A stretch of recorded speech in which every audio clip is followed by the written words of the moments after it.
What happens when your child loves your money more than your life? That's what happened to me the night I woke up in the ICU, machines breathing for me, lights stabbing down from a ceiling too clean, too bright. My vision was fogged with morphine, my arm burning from a needle, my chest so tight I thought it might split open. The doctor leaned in, his voice blurred around the edges. "We reached out to your son, Mr. Walker. He said he couldn't come. He's taking his wife to dinner." Dinner. While I was fighting for my last damn breath, my son, Ethan, chose wine over blood. I blinked, confused, thinking I misheard, but the doctor's eyes said otherwise. He hesitated, then told me what Ethan actually said after that. "She doesn't have much time anyway."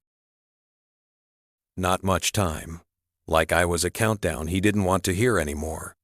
I didn't scream, didn't cry.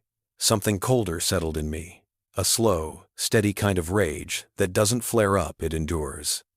A week later, I walked out of that hospital alive when no one expected me to be, alive in spite of my son's convenience, and the first thing I did before I even unlocked my front door was call my bank.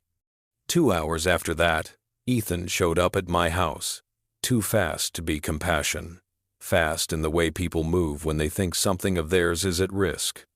He stepped into my living room with that awkward, practiced look of concern that didn't reach his eyes. "Dad, you should have called.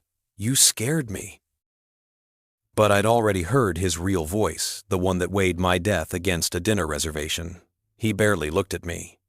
His eyes drifted to my safe, the folders on my desk, the place where he thought his future sat waiting. That was the betrayal.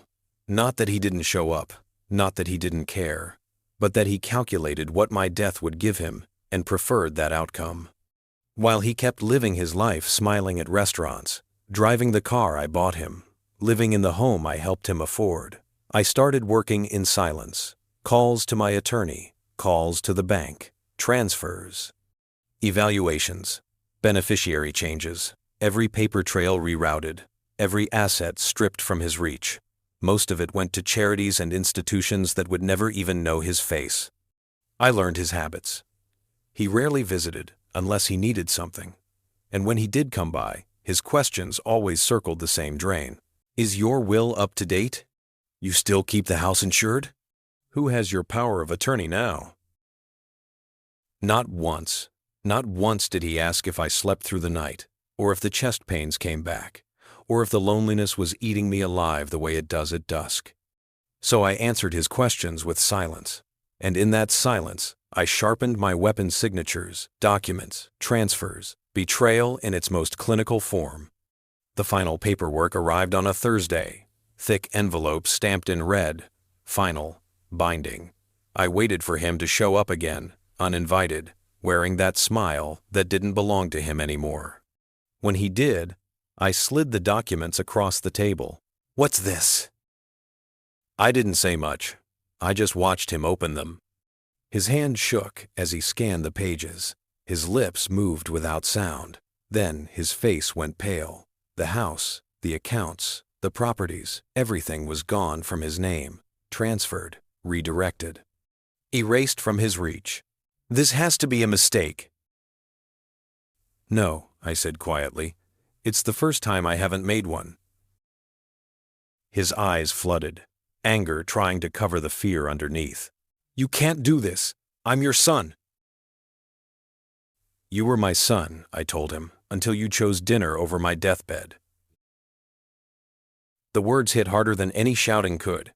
He tried to laugh it off, twist it, spin it. "You were unconscious. I didn't mean it. You don't understand." "I understand perfectly," I said. I stood, opened the front door, and looked him dead in the eye. "You wanted my inheritance," I told him. "You inherited my silence instead." He froze there, waiting for a crack in me, some softness, some mercy, but there was nothing left to give. "You'll regret this," he whispered. "No," I answered. "You will." I closed the door behind him, and the house felt lighter, like I'd finally exhaled after years of holding my breath.